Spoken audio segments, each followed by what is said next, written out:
क्या नाम हुआ सर? मेरा नाम सोनू कुमार है।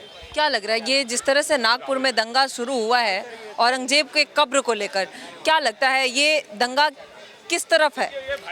देखिए, ये जिस भी तरफ है, इसमें बीजेपी का कमज़ोर नेतृत्व सामने आता है।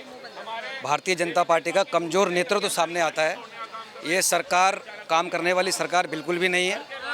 जिस प्रकार कांग्रेस ने मनमोहन सिंह जैसे एक रिमोट कंट्रोल नामक प्रधानमंत्री को आगे किया था, उसी चलन में भारतीय जनता पार्टी भी अपने काम को उसी पद पर चला रही है। कैसे सर, कैसे आप मैं इस प्रकार बीजेपी दंगा कर रही है? हाँ, बिल्कुल करा रही है। वहाँ पर जो विक्टिम थे, अगर आप ये कहते हैं कि वहाँ कांग्रेस की सरकार है, उद्धव ठाकरे की सरकार है, तो विक्टिम कौन है सर? विक्टिम जिनके घर में तलवारें चली हैं, जिनके घर में पत्थर चले हैं, जिनके घर में लाठी डंडों से हमला, चलाने वालों के लिए क्या कहते हैं? चलाने वालों की हिम्मत कैसे हो गई? आए ना एक बार योगी के राज में, आए एक बार योगी के राज में, पत्थर चला के बताएं जरा। तुम्हारे अब्बू और तुम्हारे अब्बू का अब्बू पूरा डीएनए ना निकाल दे योगी सरकार। वहाँ भी तो बीजेपी की सरकार है सर। वहाँ देखो, यही गलतफहमी है पूरे देश में। जो भारतीय जनता पार्टी ये जो कमज़ोर प्रशासन आगे बढ़ा रही है, यही कमज़ोर कड़ी है। आज दिल्ली में मैं आपको बता दूं कि बीजेपी के एमएलए वो रेखा गुप्ता के सीनियर हैं। दिल्ली में बीजेपी के कई एमएलए जो रेखा गुप्ता के सीनियर हैं, जिन्होंने रेखा गुप्ता को आगे लाया कि लाओ हम आपको पार्षद की टिकट देते हैं। जरा भारतीय जनता पार्टी की तरफ से रेखा गुप्ता की चप्पलें घिस गई उनकी हाँ हाजूरी कर करके। और जो भारतीय जनता पार्टी के पुराने कट्टर भारतीय जनता मंदी के टाइम से 20-25 साल से अपनी चप्पलें घिस रहे हैं, भारतीय जनता पार्टी के साथ चल रहे हैं। ये क्या कर रही है भारतीय जनता पार्टी? ऐसे लोगों को आगे कर रही है कि जो आला कमान से मिलकर जब तक उनका ऑर्डर ना हो, ये कुछ भी पारित करने वाले नहीं है। अमित शाह, नरेंद्र मोदी इनके कान में फूंक मारेंगे तो ये आगे बढ़ेंगे। महाराष्ट्र में भी यही है, देवेंद्र फडणवीस नहीं है एक्शन लेने के लिए। मैं ये कह रहा हूँ, मेरा नाम सोनू कुमार है, भले ही कोई लंबी लंबी डींगे हाँकता हो, ये फडणवीस भी कह रहे हो कि हम ये कर देंगे, हम वो कर देंगे, फलान कर देंगे। मैं फडणवीस को चुनौती दे रहा हूँ, चुनौती कि अगर आपके पिताजी में भी कोई दम हो तो इन मुसलमानों के किसी एक घर पे भी आप बिल्डोजर चला के दिखा दो। आप अगर बिल्डोजर चला के दिखाओ, आप देखिए, वो देखो, हवाई बात अलग है, महाराष्ट्र में दोबारा भी चलता रहेगा। आज अगर आप बात करें औरंगजेब की, तो क्या हमारी ये बदनसीबी है? ये हमारी बदनसीबी है कि हम एक छावा पिक्चर देखकर हमारे अंदर का सभी हिंदू सनातनियों का खून खोलेगा? सिर्फ हम सब सोशल मीडिया और ये आज तक और ये आपका चैनल के माध्यम से मैंने बोला कि एक घर पे फडणवीस जी जो है मुख्यमंत्री, वो बुलडोजर चला के दिखाएं। लाइन से देखिए, चल गया लाइन से देखिए, बुलडोजर चल गया सर। ठीक है। ऑफिशियली की बात करते हैं, ये हवाबाजी वाली सरकारें नहीं होती। मैं एक बात बताऊंगा कि जो लोग औरंगजेब का समर्थन कर रहे हैं ना, मैं उनको एक चीज कहूंगा कि औरंगजेब की हड्डियों को निकालें, उसका चूरा बनाएं और अपने घर पे जाके तिलक लगाएं। इस देश में 1 इंच की जो जमीन होती है ना, वो ना औरंगजेब के नाम होने वाली है, ना बाबर के नाम होने वाली है, ना उनके किसी भी जो उनके बच्चे हैं ना उनके भी नाम नहीं होने।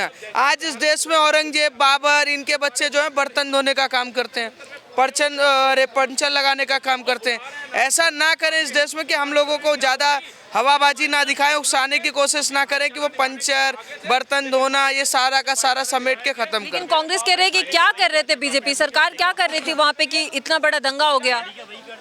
भाई कर ही रहे, जो महाराजा के, जो मुगलों के वंशज थे, आज इस देश में पंचर लगाने का काम कर रहे हैं। इस देश में कहते थे ना कि 800 सालों का हमारा राज था, हमने 800 सालों में इस देश में हुकूमत की। हुकूमत करने के बाद क्या कर लिया? जहाँ से आए थे वहाँ लाल किला, ताजमहल तो बन नहीं पाए इस देश में। जो बना हुआ था वो अपने नाम करने के बाद, और यहाँ पर 40 लाख लोगों का क्या नाम है नरसंहार करने के बाद अब उनको कब्र चाहिए। हम कह रहे जहाँ कब्र है वो दफन, जो जहाँ करा है आप अपने घर में दफन करिए। पर भारत के 1 इंच के जमीन पर किसी भी औरंगजेब, बाबर, इनका कोई भी हिस्सेदारी नहीं है। हम सीधी सी बात बोलते हैं कि सरकार को अल्टीमेटम है कि वो जल्द से जल्द वहाँ हटा ले, नहीं तो एक दिन ऐसा आएगा जैसे राम मंदिर में बाबरी का हाल हुआ था, वही हाल वहाँ होगा। अचानक में धूम धड़ाक तन। सर अचानक में तो हो गया 17 मार्च को जो होना था, 500 से 600 दंगाई एक साथ आ जाते हैं और इतने सारे घरों को, गाड़ियों को जलाया जा रहा है। सर, इतना पथराव हो गया। मोनोप्लेंट एक दिन का नहीं था, वो 1 घंटे में भड़के हुए नहीं थे। वो मोनोप्लेंट कम से कम 2 से 3 दिन का था। आप मुझे बताइए सर, उंगली नीचे कर लिए। सुनिए एक सेकंड, क्वेश्चन है, फिर आप जवाब देते रहिए। सुनिए एक सेकंड, मैं बोल लूं, फिर मैं काउंटर नहीं कर रहा। सुन, बोलते रहना आप। सुनिए 2 मिनट का सवाल। एक सेकंड भाई, तुम्हारा सवाल। मैं कह रहा हूँ, क्या हम हिंदू सिर्फ ये हमारे पास यही काम बचा है कि हम अपने घर से तलवारें लेके और बाबरी मस्जिद जैसे हमने उसको ढा दिया? हमारे पास यही काम बचा है क्या हम हिंदुओं के पास? तुम्हारे पास और कोई काम ही नहीं बचा है, तभी तो तुम केरल में पिटे। मैं कह रहा हूँ तभी तो तुम केरल में पिट रहे हो, जम्मू कश्मीर में पिटे, हैदराबाद में पिटे, पश्चिम बंगाल में पिट रहे हो, अफगानिस्तान में पिटे। मैं बता रहा हूँ क्यों। एक हिंदू, मैं हिंदू, एक हिंदू क्या करता है? कहता है कि मुझे 50-60 लाख रुपए का बढ़िया मकान बन जाए। सर एक सेकंड, 50-60 लाख का मकान बन जाए, ठीक है, 1.5-2 लाख रुपए का बढ़िया आईफोन होना चाहिए, 10-20 लाख रुपए का क्या नाम है बढ़िया कार होना चाहिए, बढ़िया गाड़ियां होनी चाहिए। पर क्या 2-4 हजार रुपए का आपके घर में लोहा था?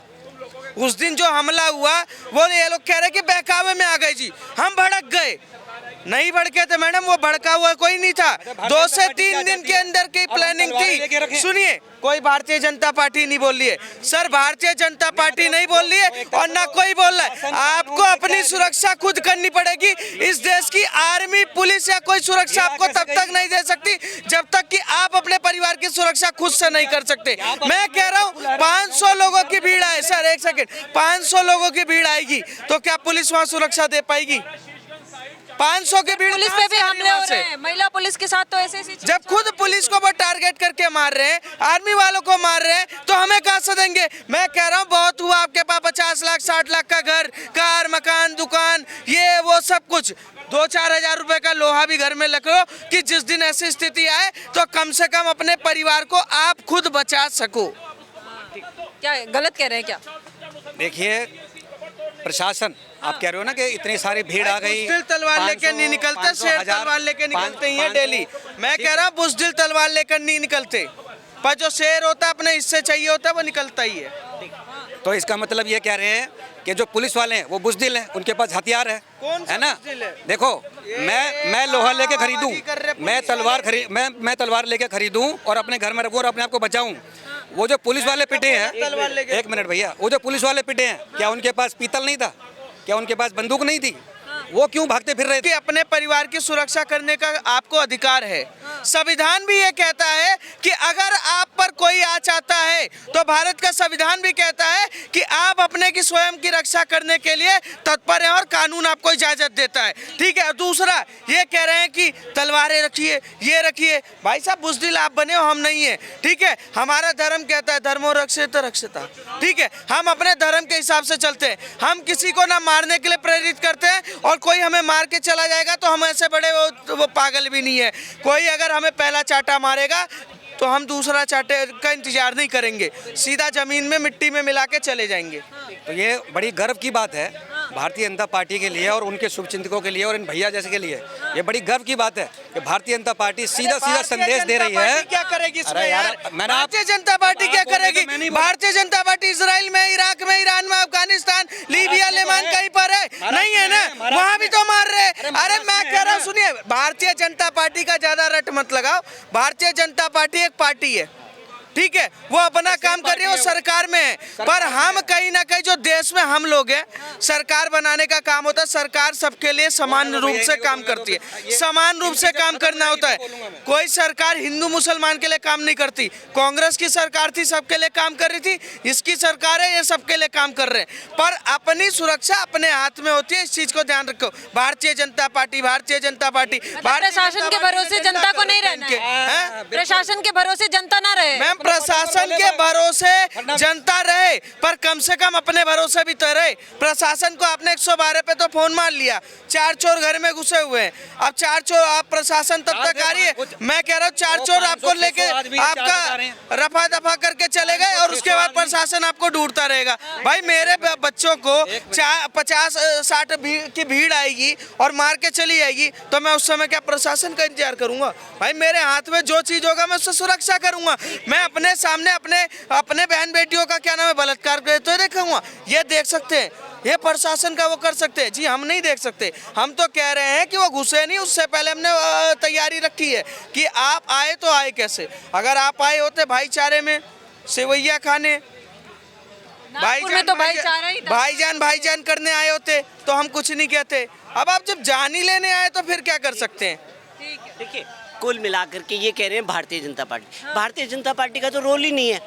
अब तो महाराष्ट्र तो सरकार सरकार है, सुन तो लीजिए ना, महाराष्ट्र सरकार की बात करें और सरकार एक गठबंधन की है। सबकी है मैम, वो तो सब ने चुन के भेजा हुआ है ना, सब लोगों की सरकार है, उसमें हिंदू मुस्लिम किसी का या किसी पार्टीवाद का वो नहीं है। वो सरकार पूरे महाराष्ट्र की सरकार है और उसको सुरक्षा देने का काम पूरे महाराष्ट्र का है ना। पर देखिए ये साजिश के तहत करा गया है और साजिश के तहत अब देखिए ये एक माहौल बनाया जा रहा है और वो माहौल जो है इस तरह से क्रिएट कराया जा रहा है। आप चाहे बिहार का केस उठा लीजिए, पुलिस पे अटैक हो रहा है, मध्य प्रदेश का किस्सा ले लीजिए कि वो उस पर अटैक कर रहे हैं, तो आप कुल मिलाकर के जब पुलिस को टारगेट करेंगे, प्रशासन वही चलाते हैं, उन्हीं की देख रेख में ये सारा कुछ होता है, कानून की रक्षा वही करते हैं और उन पे अटैक होने लग जाए तो ये शर्मनाक बात। सर प्रशासन ठीक है, जनता की रक्षा के लिए, सुरक्षा के लिए हर जगह मौजूद है और आएगी, लेकिन अचानक से कहीं एक जगह पे 500 से 600 लोग एकाएक अचानक से आ जाते हैं, आगजनी का माहौल, पथराव, यहाँ तक कि पुलिसकर्मी पे पथराव, डीएसपी सुरक्षित नहीं है, उनके ऊपर लाठी पत्थर चलाए जा रहे हैं। मैं अपना क्या पक्ष रख रहा हूँ, मैं यही तो पक्ष रख रहा हूँ। हाँ। कुछ यहाँ भैया हिंदू सनातनी लोग अपने आप सभी को मैसेज दे रहे हैं कि आप अपने घर में बंदूक रखो, आप अपने घर में तलवार रखो। मैं कह रहा हूँ जो जिनकी ड्यूटी लगी हुई है वो तक नहीं बचे। तो इसमें गलती किसकी है? मतलब कांग्रेस की गलती है या मेरी गलती है? आप ये कहना चाह रहे हैं आप गलती किसकी है? ये तो स्पष्ट तौर से सरकार की गलती है, जो मौजूदा सरकार है। कहाँ से सरकारी गलती कहाँ से भाई? अगर कोई वहाँ पे बंदूक चला रहा है, आगजनी कर रहा है, तो सरकारी गलती कहाँ से है? मानसिकता बदल देगी सरकार। वो 500 लोगों की गलती नहीं है, वो 500 लोगों की गलती नहीं है। वो जो 500 लोग आए थे ढोंगी बाबा बन के, जिन्होंने भाईचारा की बकवास करके हमला कर दिया, उनकी गलती नहीं है। गलती सरकार की है, हिंदू की है कि भाई तुम पीटे क्यों नहीं और सरकार वाले क्यों नहीं पीटे। अरे क्या मतलब, ये आदमी है, ये चक्कर है। ये क्या चाहते हैं? नितिन गडकरी वहाँ मजबूत वहाँ पे वो रहते मौजूद और नितिन गडकरी मार खाते उनकी जगह। क्या बोल रहे हो? उन 500-600 लोग जो अचानक से आ जाते हैं, उनकी कोई गलती है कि नहीं आपके नजरों में? उनकी गलती इकलौती बस यही है कि कमजोर प्रशासन है। वो गरीब थे। मैं सुनो उनकी गलती है कि कमजोर? आप सुनो आपका रुको चलो भाई से ऑन कैमरा पूछता, आपका नाम क्या है भाई? मेरा सोनू कुमार है। सोनू कुमार है। मेरा नाम पवन कुमार है। मैं अभी आपको थप्पड़ मार दूंगा, प्रशासन की गलती होगी मेरी गलती होगी? बताओ। मैं तो भैया पुलिस करेंगे। सुनो, मैं आपको थप्पड़ मारता हुए अभी मेरे से क्या सुनो आप चाहे थप्पड़ मैं अब ऐसे करके तेज की थप्पड़ मार दूं। बिल्कुल ऑन कैमरा मार के देखो, आप मारो। आप नहीं, मैं 100 नंबर को बुलाता हूँ। फिर 100 नंबर बुलाओगे तो इसमें गलती 100 नंबर की होगी मेरी गलती होगी? बताओ। किसकी है सर?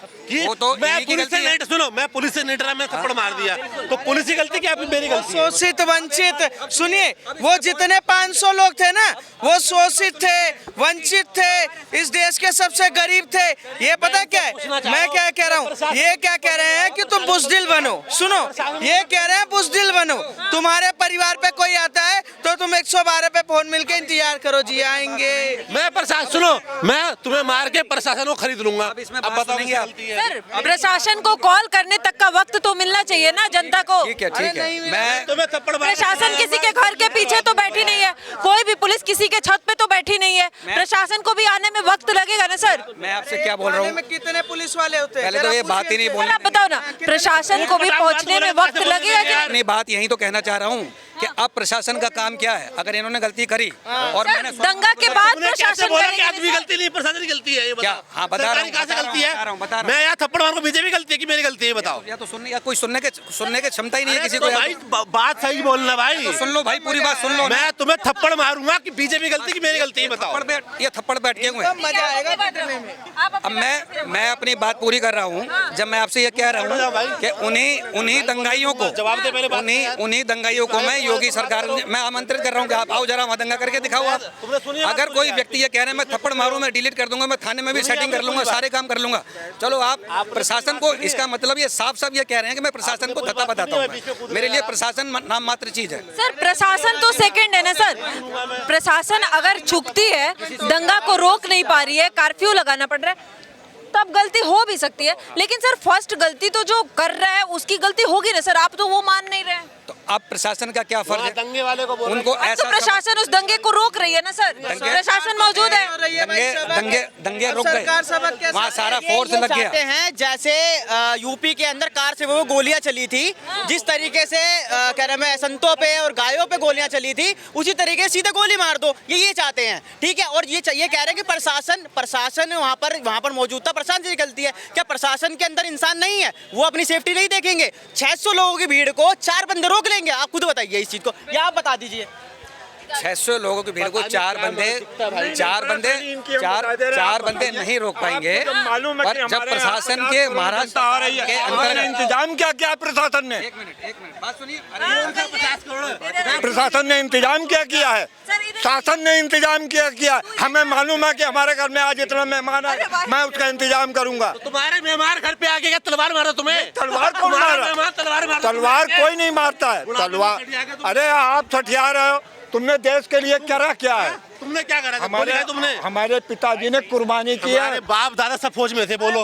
अरे हमारा बेटा भी फौज में है। क्या मैंने क्या फौज में? क्या बताओ? आप हैं फौज, आप फौज में। बाकी लोग इससे आपकी लोग सिर्फ फौज की सेवा। फौज की बदौलत आज हम बोल रहे हैं खड़े होके। बोल रहे हैं ना, फौज की बदौलत। पुलिस की बदौलत नहीं बोल रहे। पुलिस क्या है? नहीं है पुलिस। पुलिस कुछ नहीं, जो हमारे अभी सुनो, आप कुछ कांड हो जाएगा तुम्हारा, पुलिस के पास जाओगे चिल्ला के हुए। अभी कांड हो जाएगा तुम्हारा, पुलिस के पास ही जाओगे तुम। पुलिस के पास जाएंगे, लोकल वाला बंदा ठीक है जाएगा। सर, ठीक है।